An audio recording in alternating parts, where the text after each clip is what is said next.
வணக்கம். இந்த வீடியோ பார்த்தீங்கன்னா தாய்லாந்தின் அயோத்தி அப்படின்னு போன வாரம் ஒரு வீடியோ போஸ்ட் பண்ணியிருப்பேன். அதனோட தொடர்ச்சியாக நினச்சிக்கோங்க. இதுதாங்க அயோத்தியா நைட் மார்க்கெட்டு. அதனால தாங்க டேயில் ரொம்ப காலியாக இருக்குது. இந்த நைட் மார்க்கெட் எப்படி இருக்கும், இதனோட சிறப்புகள் என்ன அப்படிங்கிறத இந்த வீடியோவில் பார்க்கலாம். இறையன்பு ஐயா நமக்கு எல்லாருக்கும் தெரிஞ்சிருக்குன்னு நினைக்கிறேன்.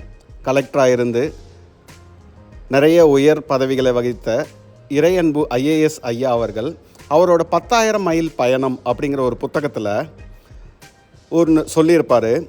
நம்ம ஊரில் நிறைய பொக்கிஷங்கள் இருக்குது. அதாவது 1000 ஆண்டுகளுக்கு முன்பாக கட்டப்பட்ட பல கோயில்கள் இருக்குது.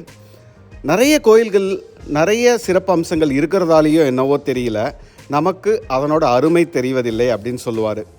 அவரே சொல்லியிருப்பார், இந்த தஞ்சாவூர் கோயிலை சுற்றியோ இல்லை மதுரை கோயிலை சுற்றியோ ஒரு கிலோமீட்டர் தொலைவுக்கு எந்த ஒரு ஆக்கிரமிப்பும் இல்லாமல் அழகான புல்வெளி பார்க் மாதிரி டெவலப் பண்ணிவிட்டு நம்மளோட கலாச்சாரம், நம்மளோட வரலாறு இவற்றை நினைவுபடுத்துகிற வரையில் ஏதாவது ஒரு விளையாட்டு போட்டிகளையோ இல்லை எக்ஸிபிஷனோ வச்சுருந்தா எப்படி இருக்கும் அப்படின்னு யோசிச்சு பாருங்கன்னு சொல்லியிருப்பார். அந்த மாதிரி தாங்க. ஆனால் இந்த தாய்லாந்தில் இந்த யுனெஸ்கோ ஹெரிட்டேஜ் சைட்டான அயோத்தியா, அதை சுற்றியுள்ள ஒவ்வொரு வரலாற்று சிறப்பு மிக்க இடங்களையுமே அவங்க எவ்வளோ அழகாக பராமரிச்சுட்டு வராங்கன்னு சொல்கிறத பார்க்கும்போதே ரொம்ப சந்தோஷமாக இருக்குது. ஒரு சின்ன நாடு, சுற்றுலா மற்றும் விவசாயம் அவர்களோட பிரதான தொழில். அதனாலே என்னவோ தெரியல, சுற்றுலாத்துறைக்கு மிகுந்த இம்பார்ட்டன்ட் கொடுக்குறாங்க. அதாவது போன வீடியோவில் பார்த்துருப்பீங்க, விமான நிலையத்தில் ஒரு ரோபோ வந்து க்ளீன் பண்ணிகிட்டு இருக்கிறது. ஒரு சின்ன கண்ட்ரி அட்வான்ஸ்டு டெக்னாலஜியாகவும் எல்லாத்தையும் அக்செப்ட் பண்ணிக்கிறாங்க, எல்லா கலாச்சாரத்தையும் அக்செப்ட் பண்ணிக்கிறாங்க. அதே சமயத்தில் அவங்களோட வரலாற்று நினைவு சின்னங்களை எவ்வளோ அழகாக பாதுகாத்துட்டு வராங்க அப்படிங்கிறதையும் பார்க்கும்போது ரொம்ப சந்தோஷமாக இருந்தது. நான் வந்து தங்கியிருந்த ஹாஸ்டலில், அதாவது டார்மெண்ட்ரியில் என்னோட ஒருத்தர் கூட இருந்தாருங்க. இந்த மாதிரி பயணம் செய்யும்போது நிறைய பேரோட தொடர்பு கிடைக்கும், அதனால் நிறைய பயன் இருக்கும் அப்படின்னு சொல்லிட்டு நான் ஏற்கனவே சொல்லியிருக்கேன். அவர் வந்து ஃப்ரான்ஸில் ஒரு பள்ளியில் ஆசிரியராக பணிபுரிஞ்சிட்டு இருக்கவர். கொஞ்சம் ஏஜ்டு தான், மேபி ஒரு 2-3 வருஷத்தில் ரிட்டையர்டு ஆகிடுவார்னு சொல்லியிருந்தார். அவர் என்ன சொன்னாருன்னா, இது அவருக்கு 3வது முறையாக, அதாவது தாய்லாந்தில் இருக்க இந்த அயோத்தியாவுக்கே 3வது முறையாக வரதா சொல்லியிருந்தார். அதனால் அவருக்கு நிறைய விஷயம் தெரிஞ்சிருந்தது. இன்றைக்கி நைட் மார்க்கெட்டு நான் உங்களை அழைச்சிட்டு போகிறேன் அப்படின்னு அவர் சொல்லியிருந்தார். அவரோட தான் இன்றைக்கி நைட் மார்க்கெட்டு போகிறேங்க.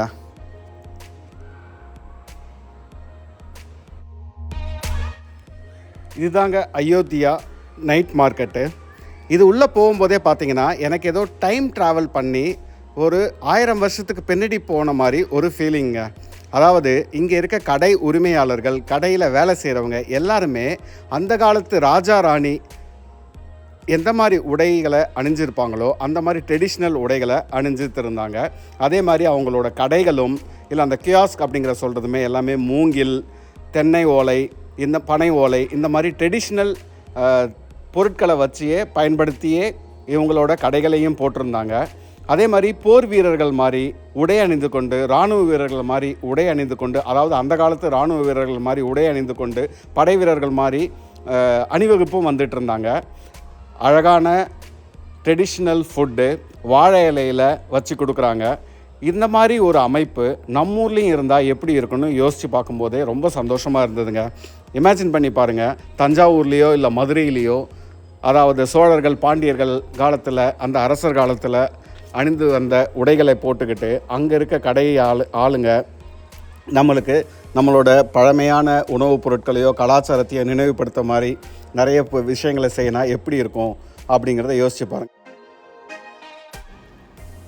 போன வீடியோவில் நம்ம பார்த்த ஒரு புத்தர் கோயில் பார்த்திங்கன்னா வாட் மகாதட்.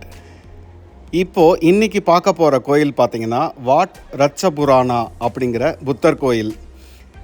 இது வந்து பார்த்திங்கன்னா அயோத்தியா ஹிஸ்டாரிக்கல் பார்க்கில் இருக்க ஒரு அழகான, அதே சமயத்தில் அழிக்கப்பட்ட ஒரு கோயில்னு சொல்லாங்க. இதில் இருக்க பெரிய டவர், அதாவது இங்கே வந்து பிராங், PRANG பிராங் அப்படின்னு சொல்கிறாங்க. இந்த அயோத்தியா நகரத்தில் இருக்க கோயில்கள்லேயே இந்த பிராங் தான் கொஞ்சம் அழிக்கப்படாமல் இருக்குது. என்ன ஒரு சிறப்புன்னு பார்த்தீங்கன்னா, வாட் மகாதட்டில் அந்த புத்தரோட தலை வந்து ஒரு ஆலமரத்தோட வேர்களுக்கு இடையே சிக்கி ஒரு சிறப்பாக இருக்கும்.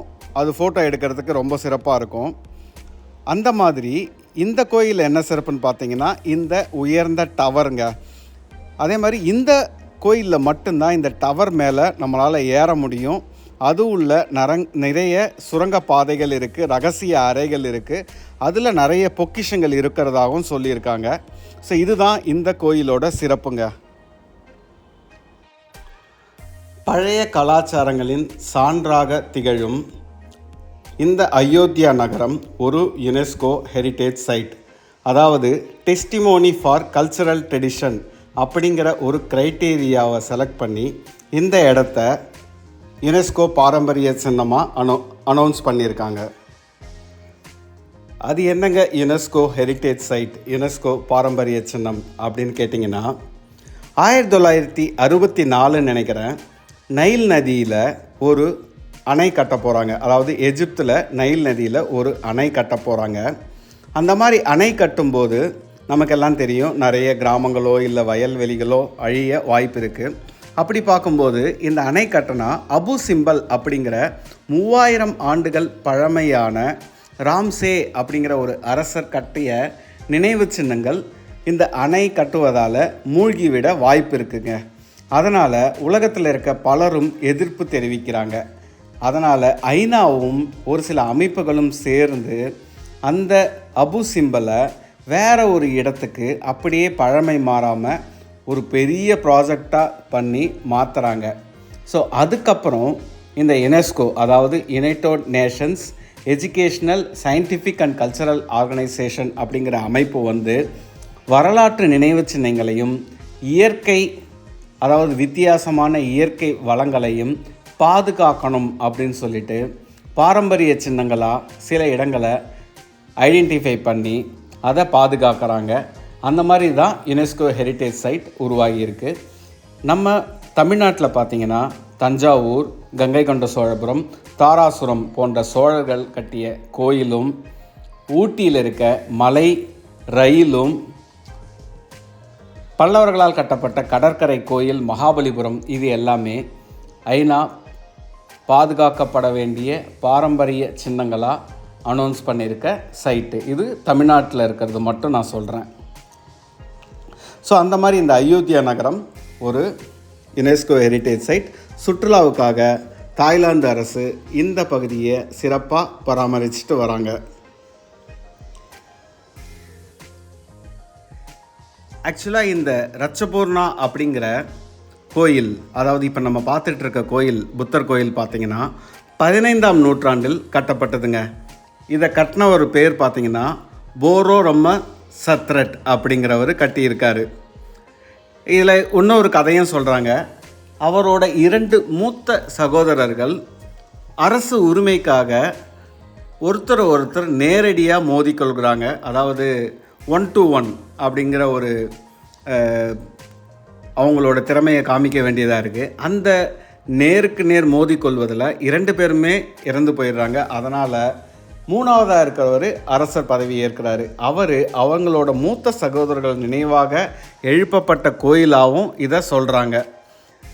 எது எப்படியோங்க, நான் கம்போடியாவில் இருக்க அங்கர்வாட், வியட்நாமில் இருக்க மைசன், தாய்லாந்தில் இருக்க அயோத்தியா, இந்த 3 யுனெஸ்கோ ஹெரிட்டேஜ் சைட்டையும் பார்க்கணுன்னு நினச்சேன். அது பார்த்து முடிஞ்சது. எனக்கு ரொம்ப சந்தோஷம். நான் அண்டார்டிகா போகும்போது என்னோட வந்தவர் பார்த்திங்கன்னா ஒரு ரிட்டையர்டு ஐஏஎஸ் ஆஃபீஸர், என்னோட கப்பலில் என்னோட அறையை பகிர்ந்துக்கிட்டவர். அவர் இந்த அயோத்தியா நகரத்தை பற்றி ஒரு புத்தகமே எழுதியிருக்காருங்க. அவர் ஒரு வரலாற்று ஆய்வாளர், டாக்டரேட் இன் ஹிஸ்ட்ரி. ஸோ ஃப்ரான்ஸ்லேயும் நிறைய ரிசர்ச் பண்ணியிருக்காரு. அவர் இந்த அயோத்தியா நகரத்தை பற்றி ஒரு புத்தகமே எழுதியிருக்காரு. ஸோ இதெல்லாம் பார்க்கும்போது நம்ம எவ்வளோ பெருமையான ஒரு இடத்துல இருக்கோம் அப்படின்னு சொல்லிட்டு நானே சந்தோஷப்பட்டுக்கிட்டேன். இந்த டவர் மேலே ஏறி பார்க்கும்போது இந்த அயோத்தியாவோட நகரம் முழுவதுமே அழகாக தெரியுங்க. கண்டிப்பாக வாட் மகாதத்துக்கு அப்புறம் இந்த வாட் ரச்சபூர்ணா அப்படிங்கிறத பார்க்க வேண்டிய ஒரு இடம். பாருங்கள், இது மேலே ஏறி பார்க்கும்போது இந்த ஊரோட மொத்த அழகுமே உங்களுக்கு தெரியும். அது இல்லாமல் இது உள்ளே போயிட்டு அந்த டவருக்குள்ளே போகும்போது நிறைய ரகசிய அறைகள் இருக்கிறதாகவும், ஒரு சில அறைகள் மட்டும் ஓப்பன் பண்ணி நமக்கு விசிட்டர்ஸுக்கு அலோவ் பண்ணியிருக்காங்க. இந்த இடத்துல நிறைய பொக்கிஷங்கள் இருந்ததாகவும், அதை அரசு மீட்டெடுக்கும்போது ஒரு இடத்துல பாதுகாப்பாக வச்சுருக்கும்போது திரும்ப அதை திருடு போனதாகவும், அதை அரசு அதிகாரிகள் 1950 மீட்டிருக்கிறதாகவும் நிறைய குறிப்புகள் இங்கே சொல்லியிருக்காங்க. அந்த பழமையான நகைகளை பார்த்திங்கன்னா பாதிக்கு மேலே உருக்கி தங்கமாகவே மாற்றிடுறாங்க இதை திருடிட்டு போனவங்க. ஸோ அதை பற்றின குறிப்புகளும் இருக்குது. ஸோ எல்லா இடத்துலையும் இந்த மாதிரி ஒரு பிரச்சனை இருக்குங்கிறது தெரியுது. இந்த பழைய பொக்கிஷங்கள் கணக்கில்லாமல் இருக்கும். அதை பாதுகாக்கிறது அரசோட கடமை. அந்த அரசு அதிகாரிகளும் சரி, அதில் இன்வால்வ் ஆகிறவங்களும் சரி, அது அவங்க ஆசைப்பட்டு எதாவது எடுக்கும்போது அதை பாதுகாக்க முடியாமல் போகுதுங்கிறது எல்லா ஊர்லேயும் நடக்கிறது அப்படிங்கிறது ஒரு காமனான விஷயமா இருக்குது. வாங்க நாமளும் இந்த கோயிலோட அழகை பார்க்கலாம். இந்த வாட் ரச்சபூர்ணா அப்படிங்கிற ஒரு கோயிலை பார்த்ததுக்கப்புறம் மாலையில் நான் பார்த்திங்கன்னா ட்ரெயின் பிடிச்சி பேங்காக்குக்கு போயிட்டேன். பேங்காக்கில் அன்னைக்கு ஈவினிங் பார்த்திங்கன்னா வாட் அருண் அப்படிங்கிற ஒரு அழகான கோயில். அது ஒரு நதியோரம் இருக்குது. சன்செட் டைமில் அந்த கோயிலை பார்த்தா ரொம்ப நல்லாயிருக்குன்னாங்க. அது சம்மந்தமான வீடியோவை இன்னொரு வீடியோவாக போடுறேன். எங்கே தங்கியிருந்தேன் அப்படிங்கிற விவரங்களையும் நான் சொல்கிறேன். இந்த பர்மியர்களோட தாக்குதலுக்கு அப்புறம் இந்த அயோத்தியா நகரத்தில் இருந்து 18ஆம் நூற்றாண்டில் தான் பேங்காக்குக்கு தலைநகரத்தை மூவ் பண்ணுறாங்க. அப்படி உருவானது தான் பேங்காக். ஸோ அயோத்தியாவுக்கு அப்புறம் பேங்காக் நகரத்தை நம்ம சுற்றி பார்க்கலாம். ஸோ இந்த வீடியோவை இதோடு முடிச்சுக்கிறேன். இன்னொரு வீடியோவில் பேங்காக்கில் ஒரு மாலை நேரத்தில் சூரியன் அஸ்தமிக்கும் சமயத்தில் வாட் அருண் அப்படிங்கிற கோயிலை எப்படி பார்த்தேன், எப்படி போகணுங்கிற விவரத்தை நான் சொல்கிறேன் என்னோட 3வது வீடியோவில். தேங்க்யூ.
கோயில் அழியாமல் இருந்தால் எப்படி இருக்கும் அப்படிங்கிற ஒரு மாதிரி